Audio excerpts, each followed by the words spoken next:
Good day, fish tankers. We all love cichlids for their larger-than-life personalities and bright colors, but sometimes they don't work in our community aquariums, or we don't have a tank space for these big bruisers that you see here. Don't despair, there's a large family of smaller cichlids. That's of course the dwarf cichlids. Some of them are familiar to us hobbyists, others maybe not so much, but they have a lot of nice bright colors and interesting habits. Want to find out more? Stick around.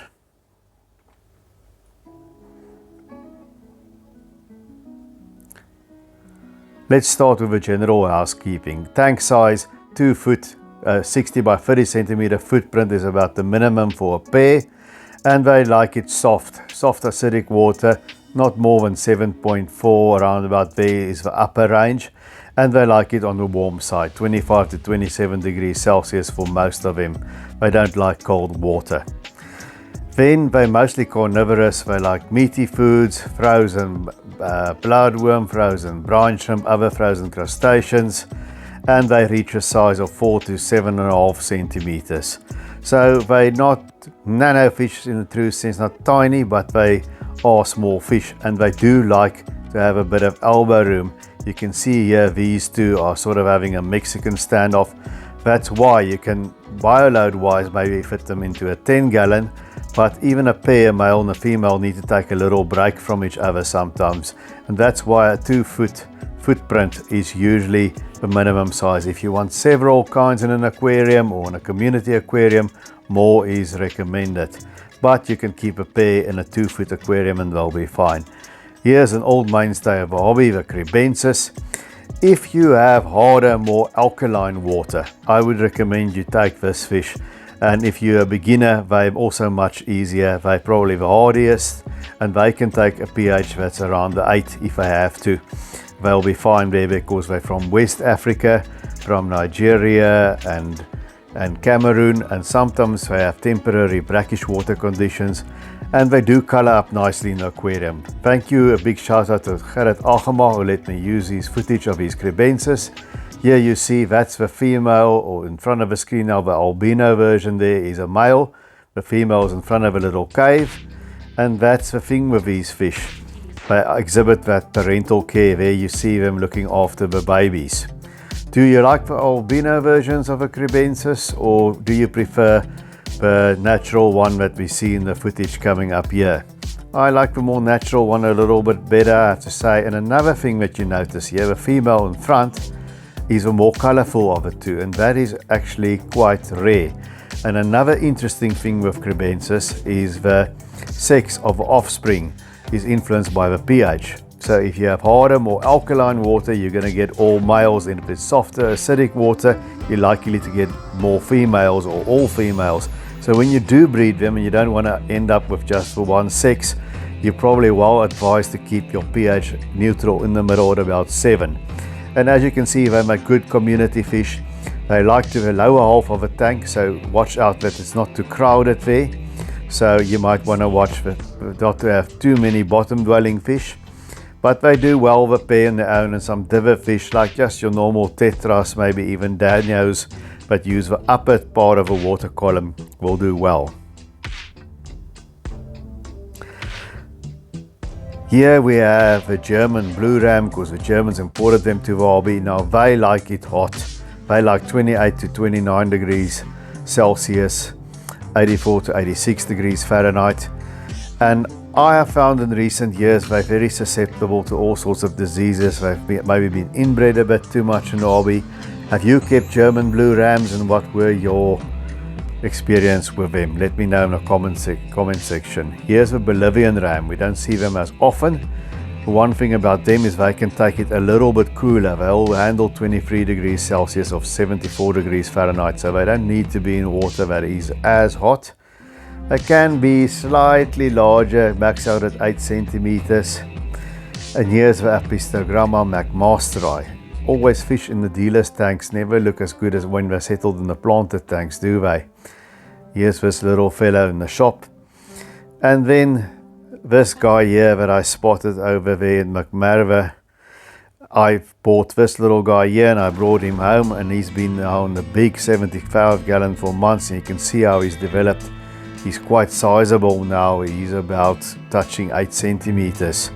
So that's about the size I max out as. And sometimes you can just keep a single male or a single fish in a well-planted community tank, as I've done here, because I don't really feel like having them breeding and then getting very territorial with the aggression issues that you can have with other fish.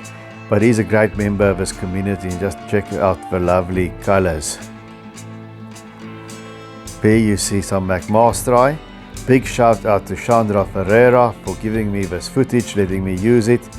The Macmey that I have was bred by her. I did buy it from at Macmey, but it was bred by Shandra. So thank you, Shandra, for all this lovely footage that you're about to see. And you can see how they like a sandy substrate as well. They like sifting through that sand. Check out Chandra's web page or Facebook page, Apistogramma South Africa, if you want to buy some of her fish. I believe she ships through the entire South Africa. If you are overseas, it may be unfortunate, but you can look her up there, Apistogramma South Africa. Please support her. She breeds a lot of these dwarf cichlids, as you will see in the footage, and also some very nice betas. And here you see the female with a fry. What I like about the fry of a dwarf cichlids, they're a little bit bigger, so they'll take newly hatched brine shrimp. If you have an established planted tank, some infusoria will also develop among the mulm and the plants, and that also helps to get them kickstarted. In my day with Crebensis and some other dwarf cichlids, we had a liquid product, liquid fry, and even some very finely powdered flake food worked. But nothing beats baby brine shrimp, and you can see how they're enjoying that right here. And here's Apistogramma Panduro. They don't like a high pH, these ones. In my experience, when I've kept them, these are of course Chandra's fish. If you have hard alkaline water, rather go for the Crebensis, or fish that were bred in that water. But the dwarf cichlids in general like the softer, more acidic water. Here's a group of juveniles in the grow-out tank. And once again, they like little caves. It can be an upturned coconut hut like this one. Look at the female looking after the fry. And you can see she's made that opening a bit smaller by stacking up the sand over there. And in she goes. And it's always interesting when it's lights out at the end of the day, how they gather up the fry in the little cave and huddle together. It's quite interesting to see. And you'll see there's also a lot of botanicals in those leaves. Not sure what kind of leaves those are. They almost look like oak leaves. And that tannins, that humic acid, is good for your fish because it mimics the environment they're from, which is mostly in South America and the Amazonian regions. Back in the cave again, into the bat cave. And here we see the juveniles growing on. You can see these are quite a bit bigger. They're starting to look like fish now.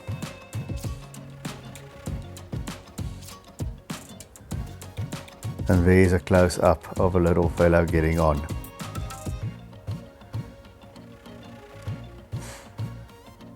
And interesting the black markings that you always find on the Panduro. Here's Apistogramma cocatoides. Now, this is also the normal dwarf cichlid parameters, just like the rest. And you can see the male, they've got those elongated fins. That's why they're called a Coatu cichlid. It's almost like the crest of those cockatoo parrots. There's been a few color morphs that's popped up.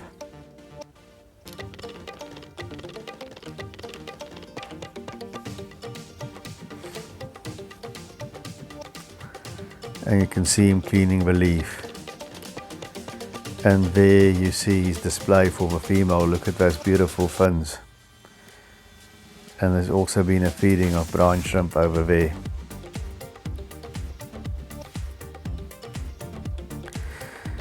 The funny thing about all these Apistogramma species The females of all the different species, Macmasteri, Cockatoides, and so on, they tend to look very similar. If you mix them, you know, I'll be hard pressed to match them with the right males. Whereas your Crebensis has a very distinctive look. You can tell immediately. Look at that beautiful display.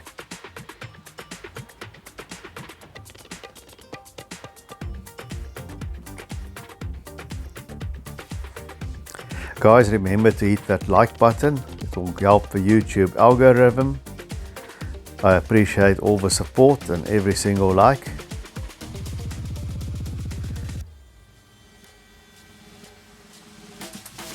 And here you see them displaying to each other. If you're going to have a group like that, then you've got to have a bigger tank. But if it's just a pair, a 2-foot tank will suffice. Single one might be alright in a 10-gallon. And if you want to avoid the breeding and the displays altogether, just keep a single male.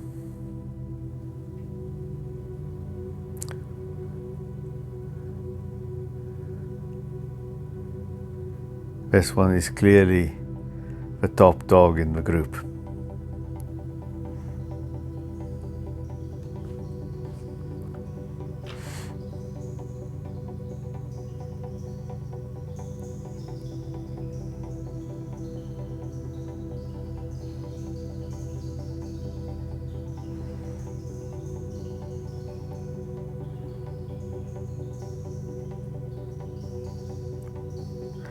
There's a female sitting by the cave.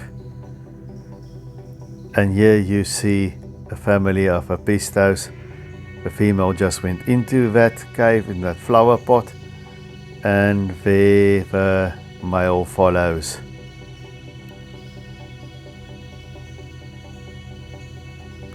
That's the interesting behavior that's so fascinating about these fish. How they annex a little house underwater.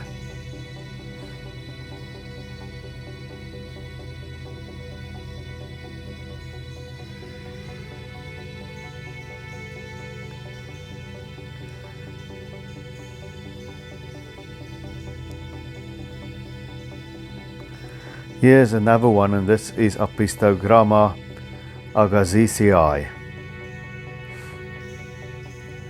And they have those rounded tail fins and the spectacular colors. Here's Trias as well, but this is the red color morph. I'm not sure what the variety is called. There's been a couple of different color morphs, but this is a grow out tank clearly for the juveniles. You can see some of the males developing, showing their colors. And of course the sandy bottoms and the botanicals. As far as filtration goes, these dwarf cichlids don't like a very strong current. So make sure that your power filters are not on a full blast setting blowing them around. And otherwise just your simple air driven sponge filters work very well.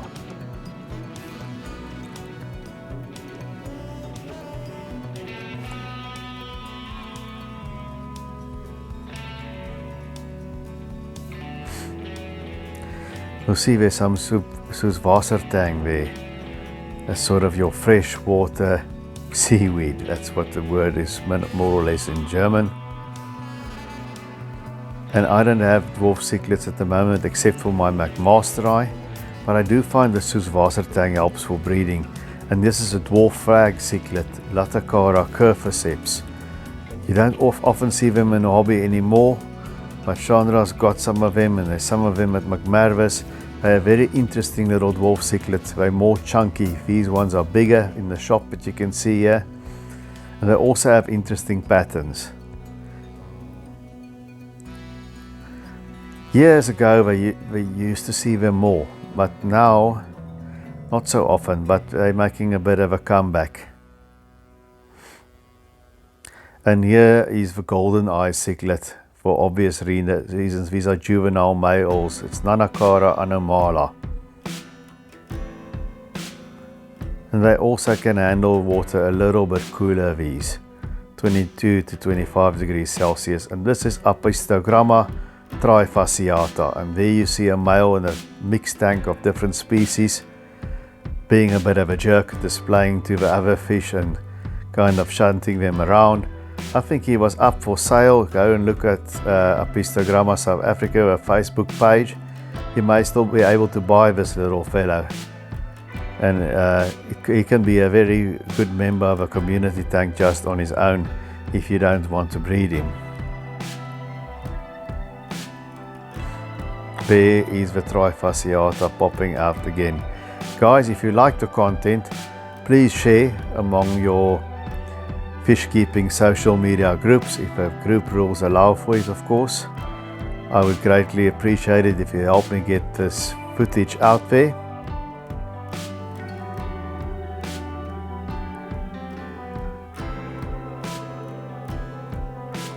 And this is the umbrella cichlid, or Apistogramma burrelli. The females in front of you here, the male, they're sometimes called the umbrella cichlid, like I've said, because the fins are really ornate and almost form an umbrella. Look at this display, how he's hovering in from the side. I haven't seen them a lot in the hobby. I remember in the days when I managed a pet shop, Professor Belstead brought these cichlids in and we had some of them.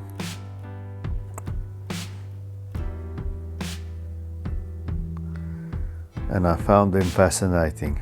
Look at that display.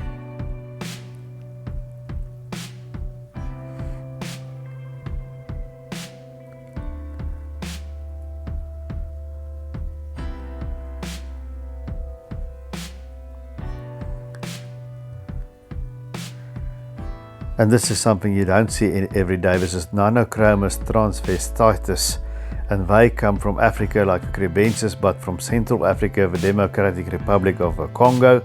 They occur in a black water lake, and you'll see the female is a more colorful one with that red belly there to the left of your screen, very similar to the Crebensis. Usually the males are the more colorful, but here's the other way around. And that's a little fish that I haven't really kept before or seen before. These are in Chandra's tanks, and it's always nice to see something different in the hobby.